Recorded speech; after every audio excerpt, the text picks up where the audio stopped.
DM प्रीति देवी सादे कपड़ों में अपनी छोटी बहन के साथ एक ऑटो रिक्शा में बैठकर होटल में खाना खाने जा रही थी। तभी रास्ते में एक चेक पोस्ट पर पुलिस ने ऑटो रिक्शा को रोक लिया। इंस्पेक्टर अशोक सिंह ने ऑटो चालक से कागजात की मांग की और कमी निकालते हुए रिश्वत की मांग शुरू कर दी। पुलिस इंस्पेक्टर ने कहा, तुम्हारे वाहन का इंश्योरेंस नहीं है, पोल्यूशन सर्टिफिकेट नहीं है, चालान तो कटेगा ही। ऑटो चालक हाथ जोड़कर बोला, साहब मुझसे गलती हो गई, कागज मेरे पास है लेकिन घर पर छूट गए हैं, मैं कल दिखा दूंगा, कृपया माफ कर दीजिए। इंस्पेक्टर अशोक सिंह ने सख्ती से कहा, नहीं, चालान तो कटेगा, अगर चालान नहीं कटवाना चाहते तो आज 2000 दें। यह सुनकर डीएम प्रीति देवी चुपचाप पूरी घटना देख रही थी। ऑटो रिक्शा वाला विनम्रता से कहता है, साहब अभी तो मैं घर से निकला हूं, दिन की शुरुआत ही हुई है, मेरे पास पैसे नहीं हैं, अभी तक मैंने एक भी रुपया नहीं कमाया है, मैं आपको कहां से पैसा दूं। पुलिसकर्मी तंज कसते हुए जवाब देता है, तुमने कल तो कमाया होगा, वह पैसा कहां गया, उन्हीं पैसों में से दे दो। ऑटो चालक ने निराश स्वर में कहा, साहब वह पैसे तो कल ही खर्च हो गए, मेरे पास सच में पैसे नहीं हैं, आप मुझे माफ कर दीजिए, आगे से ऐसी गलती कभी नहीं करूंगा, मैं हमेशा अपने कागज साथ रखूंगा। इस पूरी बातचीत के दौरान डीएम प्रीति देवी जो ऑटो के पीछे बैठी थी, चुपचाप सब कुछ देख और सुन रही थी। जब police inspector Ashok Singh auto rickshaw वाले पर रोप डालते हुए कहा, अबे गरीब भिखारी, तेरे पास आर्स 2000 नहीं है, किसी भी तरह से मुझे आर 2000 दे, नहीं तो तेरी ऑटो और रिक्शा को झट कर ली जाएगी। रिक्शा वाला बोला, सर मैंने क्या किया है जो मेरी ऑटो हो और रिक्शा आप झट करेंगे, मैंने कोई बड्ढा अपराध किया है जो आप मेरा ऑटो रिक्शा को जब्त करेंगे। ये सुनते ही इंस्पेक्टर आग बबूला हो गया और उस ऑटो ड्राइवर को एक थप्पड़ जड़ दिया और बोला, मुझसे जवान लड़ता है, तेरी इतनी औकात है। ये देखकर डीएम प्रीति देवी को गुस्सा आ गया। वह ऑटो से उतरकर उनके पास गई और उन्होंने पुलिस वाले से कहा, आपको इस ड्राइवर को थप्पड़ मारने का अधिकार किसने दिया? ये कोई तरीका है? ये भाई रोज मेहनत करके गाड़ी चलाता है, इसी कमाई से इसके घर का चूल्हा जलता है, अगर इससे कोई गलती हुई है तो आप इसे रिश्वत और थप्पड़ मारोगे और इसकी ऑटो को जब्त करोगे। ये कैसा कानून है? ये गरीब आदमी आपका पेट भरने नहीं आया बल्कि अपने घर का पेट पालने निकला है। उस समय डीएम प्रीति देवी नीला सलवार, सूट और चप्पल पहने हुए थीं और साधारण कपड़ों में थी। वे अपनी बहन ललिता के लिए होटल में खाना खाने के लिए जा रही थीं। पुलिस वालों को लगा कि यह कोई आम आदमी है जो उनसे इस तरीके का सवाल जवाब कर रही है। प्रीति की बात सुनकर सब इंस्पेक्टर अशोक सिंह और भड़क गया। उसने तीखे स्वर में कहा, तू मुझे सिखाएगी कि मुझे क्या करना चाहिए? बीच में बोलने किसने कहा? ज्यादा बकवास मत कर वरना तुझे भी हवालात दिखा दूंगा। मैं पुलिस हूं, चाहूं तो अभी गिरफ्तार कर लूं, ज्यादा अकड़ मत दिखा, समझी? अशोक सिंह को बिल्कुल अंदाजा नहीं था कि जिससे वह इस लहजे में बात कर रहा है वह दरअसल एक डीएम अधिकारी है। प्रीति ने शांत रहते हुए कहा, सर आप पुलिस वाले हैं तो क्या लोगों को लूटेंगे? गरीबों से जबरन रिश्वत लेंगे? ये जो आप कर रहे हैं ये ना सिर्फ गलत है बल्कि कानून के खिलाफ भी है। प्रीति की बात सुनकर अशोक सिंहापा खो बैठा। उसने गुस्से में प्रीति को थप्पड़ मार दिया और बोला, तू मुझे कानून सिखाएगी? तुझे उसी वक्त से देख रहा हूं, बहुत ज्यादा बड़बड़ा रही है, तुझे लगता है कि तुझे मुझसे ज्यादा कानून आता है। ज्यादा गुस्सा मत दिला वरना तुझे और तेरी बहन ललिता दोनों को जेल में सड़ा दूंगा। चलो जल्दी ऑटो लेकर भागो यहां से। ऑटो चालक ये सब देखकर डर के मारे चुप था। वहीं प्रीति ने अपने गुस्से को काबू में रखा। वह जानबूझकर अपनी पहचान उजागर नहीं कर रही थी क्योंकि वह देखना चाहती थी कि सब इंस्पेक्टर अशोक सिंह कितनी हद तक गिर सकता है। फिर वह ऑटो रिक्शा पर बैठे। कुछ देर बाद ऑटो ने उन्हें होटल पर उतार दिया। प्रीति ने अपनी बहन ललिता को अंदर ले जाकर उसके लिए पसंद का खाना खिलाया। बाहर से भले ही प्रीति शांत दिखाई दे रही थी लेकिन मन ही मन उसने ठान लिया था, इस सब इंस्पेक्टर अशोक सिंह को सबक सिखाना ही होगा। कानून का मजाक उड़ाने वाले ऐसे अफसर थाने में रहने के लायक नहीं हैं। होटल से लौटने के बाद प्रीति ने सोच लिया कि क्यों ना थाने जाकर यह पता लगाया जाए कि वहां का माहौल कैसा है। आखिर अशोक सिंह वहीं करता है और अगर पूरा थाना ही भ्रष्टाचार में डूबा हुआ है तो सिस्टम को अंदर से साफ करना जरूरी है। अगले दिन सुबह प्रीति ने अपनी असली पहचान छिपाते हुए एक आम लड़की का रूप धारण किया। उसने हरे रंग का सलवार सूट पहना और सीधे थाने पहुंच गई। थाने में प्रवेश करते ही उसकी नजर सामने की कुर्सी पर बैठे इंस्पेक्टर राजेंद्र मिश्रा पर पड़ी। वह आराम से पंखा झलते हुए मोबाइल पर बात कर रहा था। प्रीति सीधी उसके पास गई और बोली, सर, मुझे एक रिपोर्ट लिखवानी है। प्रीति कुछ और कहती, इससे पहले ही राजेंद्र मिश्रा ने उसे बीच में टोक दिया। किसकी रिपोर्ट लिखवानी है? तुझे पता नहीं यहां रिपोर्ट लिखवाने की फीस RS 5,000 लगती है। पैसे लाई है क्या? अगर पैसे हैं तो बोल, वरना फौरन दफा हो जा। यह सुनकर प्रीति की आंखें गुस्से से लाल हो गईं। वह हैरान थी कि इस थाने में खुलेआम भ्रष्टाचार हो रहा है और जिले की DM अधिकारी होने के बावजूद उसे अब तक इसकी भनक तक नहीं लगी। प्रीति ने गहरी सांस ली और सख्त स्वर में कहा, सर, आप हमसे रिश्वत क्यों मांग रहे हैं? रिपोर्ट लिखवाने के लिए कोई शुल्क नहीं लगता। ये जो आप कर रहे हैं ना, सिर्फ गलत है बल्कि कानून के खिलाफ भी है। यह सुनकर राजेंद्र मिश्रा भड़क उठा और बोला, क्या कहा तूने? मैं गलत कर रहा हूं? तुझे मुझसे ज्यादा कानून आता है क्या? ज्यादा बकवास मत कर, वरना अभी तुझे अंदर करवा दूंगा।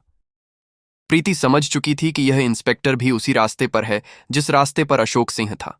उन्होंने शांत रहते हुए पूछा, आपके थाने का सब इंस्पेक्टर अशोक सिंह कहाँ है? राजेंद्र मिश्रा झल्लाकर बोला, क्यों? तुझे उससे क्या काम है? मुझसे सवाल मत कर, खुद जाकर बात कर ले। प्रीति ने फिर कहा, सर, आप रिपोर्ट लिखिए वरना मैं आपके खिलाफ एक्शन लूंगी। आप मुझे नहीं जानते कि मैं कौन हूं।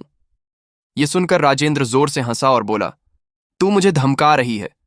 तुझे देखकर तो लगता है या तो तू भिखारी है, या कूड़ा कचरा उठाने वाली, या फिर किसी घर में झाड़ू पोछा करने वाली होगी।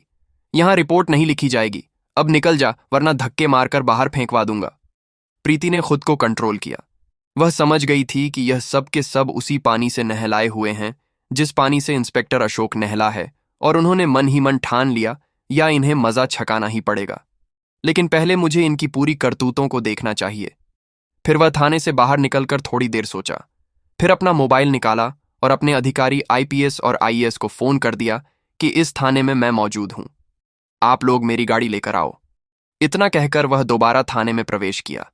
जैसे ही राजेंद्र ने उसे देखा, वह गरजते हुए बोला, यह लड़की फिर से आ गई, तुझे समझ में नहीं आता? चल, तुझे सबक सिखाता हूं। अब तो लगता है तुझे जेल में डालना ही पड़ेगा। राजेंद्र मिश्रा ने गुस्से से कहा। प्रीति ने बिना घबराए धीमी मगर स्पष्ट आवाज में जवाब दिया, सर, मुझे सिर्फ रिपोर्ट लिखवानी है। आप रिपोर्ट दर्ज कीजिए। अगर आप ही जनता के साथ ऐसा बर्ताव करेंगे तो हम न्याय की उम्मीद किससे करेंगे? मगर मिश्रा फिर वही रट दोहराने लगा। मैंने कहा, ना रिपोर्ट लिखवानी है तो RS 5,000 निकालो। बिना पैसे यहां कुछ नहीं होगा। बार बार परेशान मत कर, वरना धक्के मारकर बाहर फेंक दूंगा। प्रीति मन ही मन सोच रही थी, कितने नीचे गिर चुके हैं यह लोग। इन्हें इतना भी नहीं मालूम कि किसी महिला से कैसे बात की जाती है। वह हल्की मुस्कान के साथ बोली, देखिए सर, आप रिश्वत क्यों मांग रहे हैं? कानून में कहीं नहीं लिखा कि रिपोर्ट दर्ज करने के लिए जनता से पैसे लिए जाएं। आप साफ साफ कानून तोड़ रहे हैं। अगर आपने रिपोर्ट दर्ज नहीं की तो मैं आपके खिलाफ सख्त कार्रवाई करूंगी। आप खुद को बड़ा अधिकारी समझते हैं, लेकिन आपको अंदाजा भी नहीं कि आपके साथ आगे क्या होने वाला है। यह सुनकर मिश्रा बुरी तरह तिलमिला गया।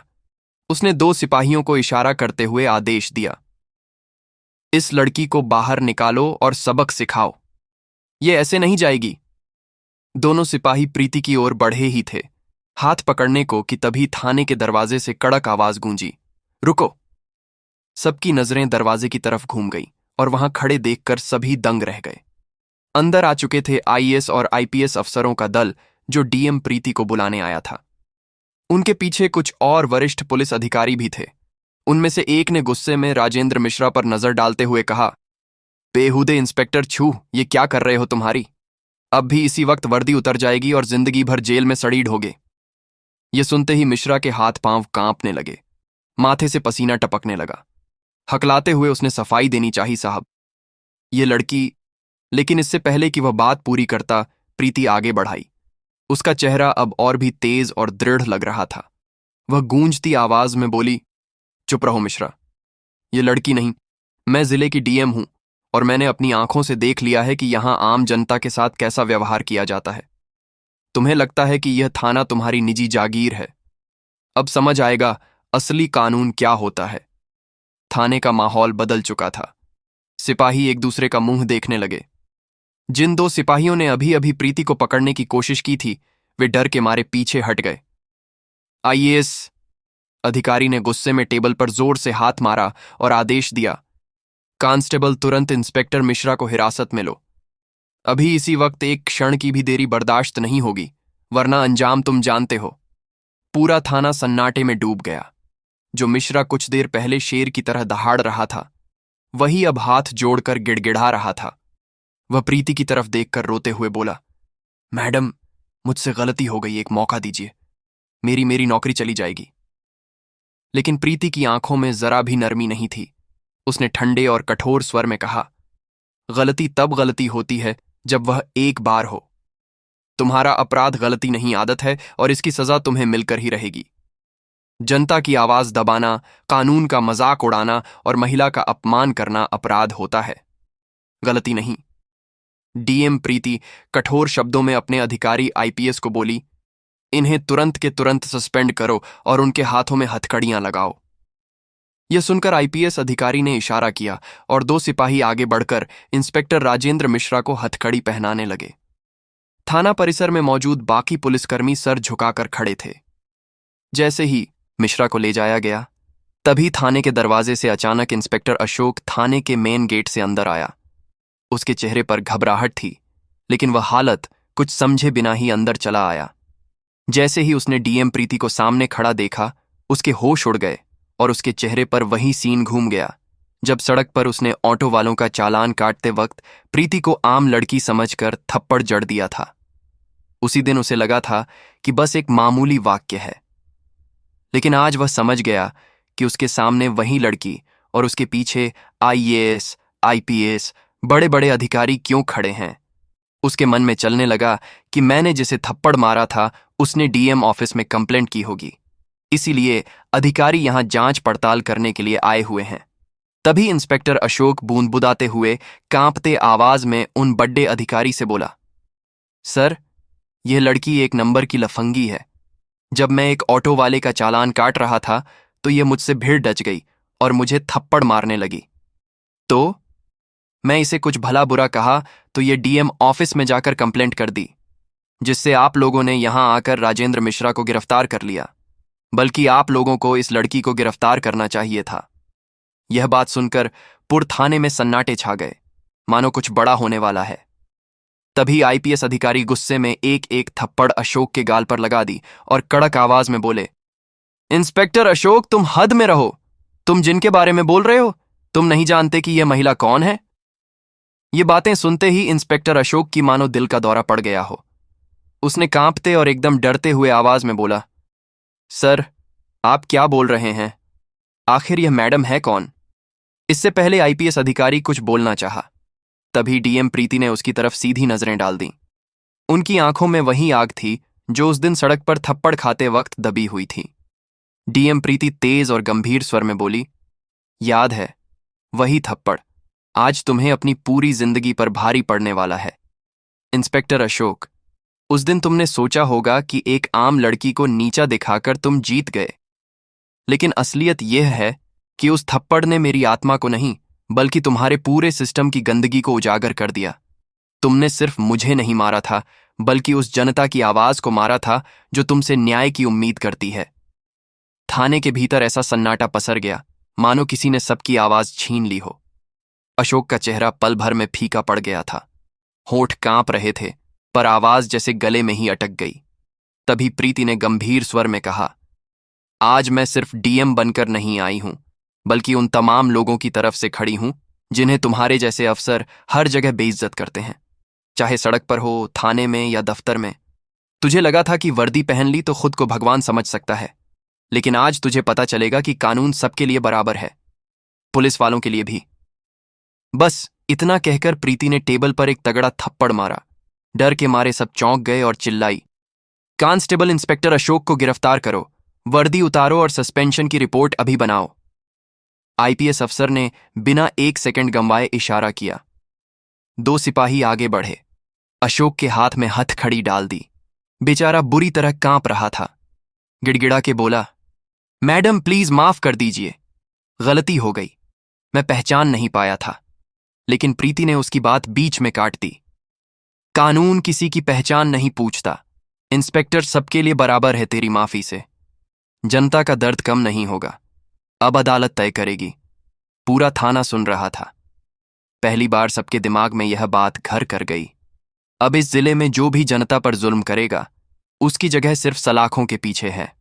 राजेंद्र मिश्रा और अशोक को हथकड़ी पहनाकर बाहर लाया गया तो बाहर खड़ी भीड़ में हलचल मच गई। लोग एक दूसरे से फुसफुसा रहे थे। यकीन ही नहीं हो रहा था, जिले के 2 बड़े अफसर आज कानून में फंसे बैठे हैं।